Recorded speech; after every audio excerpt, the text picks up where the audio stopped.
आज के इस महामुकाबले में एक तरफ है स्कल आइलैंड का रक्षक कॉन्ग, जिसने शक्तिशाली गॉडजिला को भी कड़ी टक्कर दी है। वहीं दूसरी ओर है अवेंजर के सबसे शक्तिशाली सदस्यों में से एक द हल्क। तो ऐसे में किस दैत्य की होगी जीत जब इनके बीच आपस में झड़प हो जाए? तो वीडियो में आगे बढ़ने से पहले चैनल को जरूर सब्सक्राइब कर लें।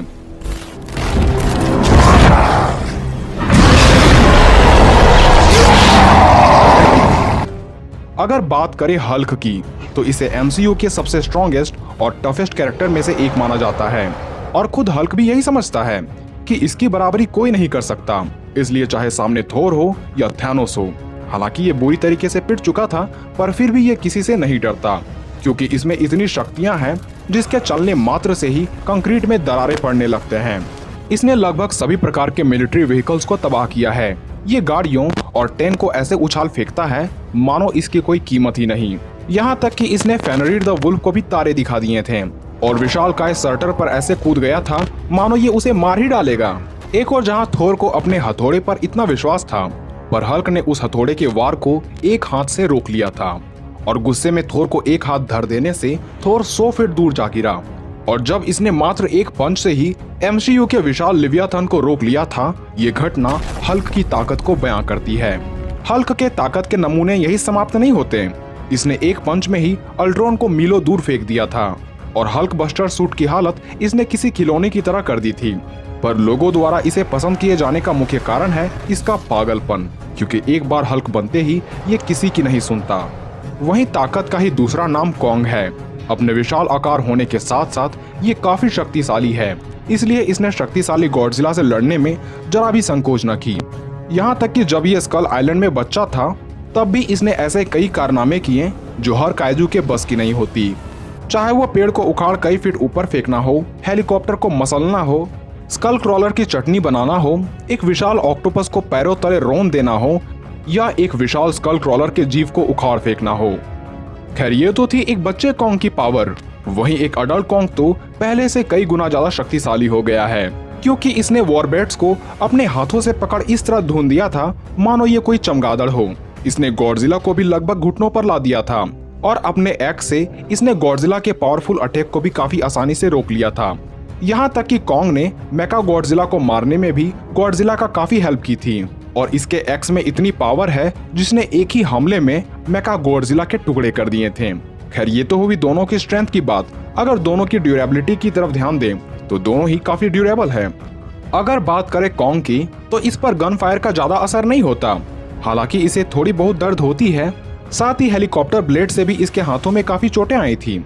लेकिन ये बात तब की थी जब ये एक बच्चा था, क्योंकि बड़ा होते ही इसने गॉडजिला और मेका गॉडजिला के हमले के बावजूद भी अपने जगह डटा रहा। पर मेका गॉडजिला से लड़ाई करते वक्त ये काफी कमजोर हो चुका था, इसलिए ये कहा जा सकता है कि ड्यूरेबिलिटी इसकी वीकेस्ट पॉइंट हो सकती है, क्योंकि इसकी सुरक्षा के लिए आर्मर भी नहीं है। इसलिए कॉन्ग ये कोशिश करता है कि बिना ज्यादा मार खाए ही सामने वाले को परलोक भेज दिया जाए, क्योंकि बैटल जितना ज्यादा देरी तक चलेगा कॉन्ग के लिए मुसीबत उतनी ही बढ़ती जाएगी।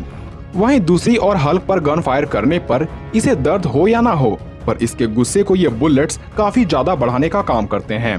इसने एक साथ कई aircraft fire, bomb blast attack, Chitauri army के एनर्जी अटैक और सर्टर के गर्मी को सहा है।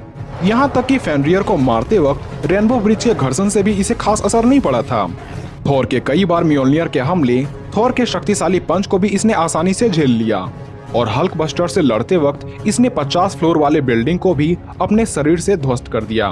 पर इसे पहली बार चोट थेनोस ने पहुंचाई, इसलिए वो इतना डर गया जिससे दोबारा ब्रूस बैनर ने हल्क बनने की कोशिश नहीं की। पर प्रोफेसर हल्क बनने के बाद भी इसने इन्फिनिटी गॉन्टलेट से निकलने वाले खतरनाक रेडिएशन को सह लिया और स्नैप करके आधी पॉपुलेशन को भी जिंदा कर दिया। तो इतने में आप अनुमान लगा सकते हैं कि कौन ज्यादा ड्यूरेबल है। वहीं अगर दोनों की इंटेलिजेंस की बात करें तो कॉन्ग काफी स्मार्ट है, क्योंकि ये किसी भी चीज को हथियार की तरह इस्तेमाल करना जानता है। अपने एक्स को इस्तेमाल करते हुए इसने गॉडजिला को भी घायल किया है और उसी एक्स से मेका गॉडजिला को भी मार डाला, जो कि हाथों से ऐसा करना पॉसिबल नहीं था। इसलिए हथियार से लड़ने का डिसीजन इंटेलिजेंस की निशानी है। पर हल्क से लड़ाई करते वक्त क्या कॉन्ग की इंटेलिजेंस की बात करनी चाहिए? क्योंकि एक और जहां हल्क 8 फीट ऊंचा है, वहीं कॉन्ग 335 फीट ऊंचा है। इसलिए ये हल्क पर हाथों से मारे या हथियार से, यह हल्क के लिए काफी घातक हो सकता है। ये भी हो सकता है कि हल्क को इन हमलों का कोई असर ही ना हो, क्योंकि इसने अनंत ज्वाला वाले सर्टर पर भी कूदने में देरी नहीं की और सर्टर की आग भी हल्क का कुछ नहीं बिगाड़ पाई। जबकि सर्टर का आकार कॉन्ग से भी काफी बड़ा है और इसकी ज्वाला भी काफी घातक है। फिर भी इंटेलिजेंस की बात कर ही रहे हैं तो कॉन्ग लड़ाई करते वक्त काफी समझदारी से काम लेता है, जबकि हल्क लड़ाई करते वक्त पागल हो जाता है।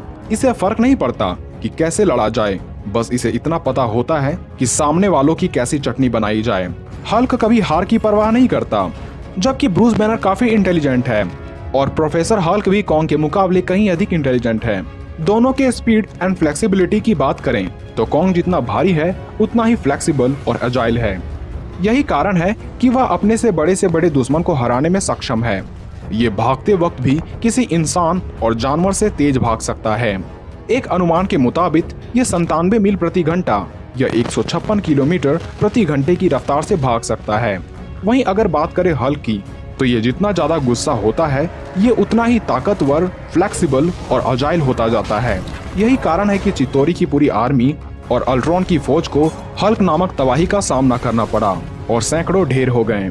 ये भागते वक्त 70 मील प्रति घंटे की रफ्तार से भाग सकता है, लेकिन मजबूत पैरों की वजह से ये कई फीट ऊपर उछल सकता है, पहाड़ों और बिल्डिंगों से जंप कर सकता है और काफी ऊंचाई तक उछलकर स्पेसशिप को तबाह कर सकता है।